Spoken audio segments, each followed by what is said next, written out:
Talks and ethical investments में आप सभी का स्वागत है। बजाज ऑटो लिमिटेड इस कंपनी ने अपने क्वार्टर 4 के रिजल्ट्स को डिक्लेयर किए हैं, जिसको हम डिटेल में एनालाइज करेंगे इस वीडियो में और देखते हैं कि क्या इस रिजल्ट ने मार्केट के एक्सपेक्टेशन को बीट किया है या मिस। हम देख सकते हैं कि ईयर ऑन ईयर बेसिस में 10% का डिक्लाइन दिखाई देता है नेट प्रॉफिट में। तो चलिए शुरू करते हैं। इस कंपनी का बिजनेस शरिया कंप्लायंट है और इस कंपनी के एक्सपेक्टेशन का डेटा आपके सामने है। तो हम देख सकते हैं कि सेल्स में एक्सपेक्टेशन है 12,113 करोड़ की और नेट प्रॉफिट में एक्सपेक्टेशन है 2,013 करोड़ की। तो चलिए इसको कंपेयर करते हैं इसके एक्चुअल रिजल्ट्स है। तो हम देख सकते हैं कि ईयर ऑन ईयर बेसिस में सेल्स में 9% की ग्रोथ है और कंपनी ने डिक्लेयर किए सेल्स ऑफ 12,646 करोड़ के, जो कि इसके एक्सपेक्टेशन के डेटा से ज़्यादा दिखाई देते हैं। हम नेट प्रॉफिट की बात करते हैं तो इसमें 10% का डिक्लाइन है ईयर ऑन ईयर बेसिस पे।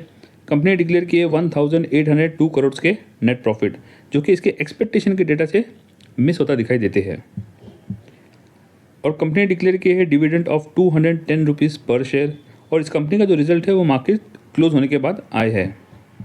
और हम इस कंपनी के स्टॉक्स के वॉल्यूम का डेटा देखें और लास्ट 30 डेज़ का एवरेज डेटा देखा जाए तो उसमें 52% जो है वो डिलीवरी में बाइंग हो रही है। हम इस कंपनी के स्टॉक्स के रिटर्न्स की बात करें तो लास्ट 1 ईयर में नेगेटिव रिटर्न्स है 2.16% के और लास्ट 6 मंथ में भी नेगेटिव रिटर्न्स है 1.7% के।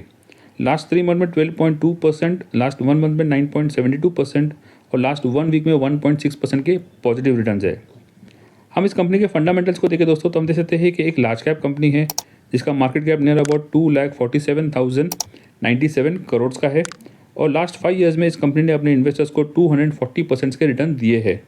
इसका पी रेशियो तकरीबन 32 के करीब पर दिखाई देता है। करंटली इस कंपनी का जो स्टॉक है वो अपने 52 वीक के एक लो और मिड के एक मीडियन रेंज के करीब पर ट्रेड होता दिखाई देता है। और हम ईयर ऑन ईयर बेसिस पे इस कंपनी के सेल्स एंड प्रॉफिट को कंपेयर करें तो हम देख सकते हैं कि लास्ट 5 ईयर्स का डेटा कंपेयर किया जाए तो उसमें 2021 में इस कंपनी के सेल्स थे 27,741 करोड़ के और ईयर ऑन ईयर बेसिस में इसमें स्टेडी ग्रोथ दिखाई देती है और 2025 में ये बढ़कर हो चुके हैं 50,995 करोड़ के। हम नेट प्रॉफिट की बात करें तो 2021 में इस कंपनी के नेट प्रॉफिट्स थे 4,857 करोड़ के। नेक्स्ट ईयर इसमें ग्रोथ दिखाई देती है बट 2023 में इसमें स्लाइट डिक्लाइन है as compared to previous year.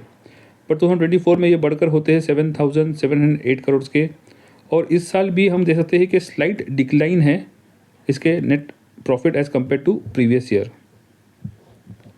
हम इस कंपनी के शेयर होल्डिंग पैटर्न की बात करें और लास्ट 5 ईयर्स का डेटा देखा जाए तो हम देख सकते हैं कि 2021 में इस कंपनी के प्रमोटर्स की होल्डिंग थी 53% की लगभग, अभी जो है इसकी बढ़कर हो चुकी है 55.03% की इन 2025। एफआईएस की होल्डिंग थी 11.99% की और तकरीबन अभी ये 11.61% के करीब पर है। हम डीआईएस की बात करें तो इनकी भी होल्डिंग रिड्यूस हुई है फ्रॉम 12.2% टू 10.9% की। और हम पब्लिक की बात करें तो पब्लिक की होल्डिंग भी ऑलमोस्ट हम कह सकते हैं कि अनचेंज है और इनकी होल्डिंग है 22.32% की।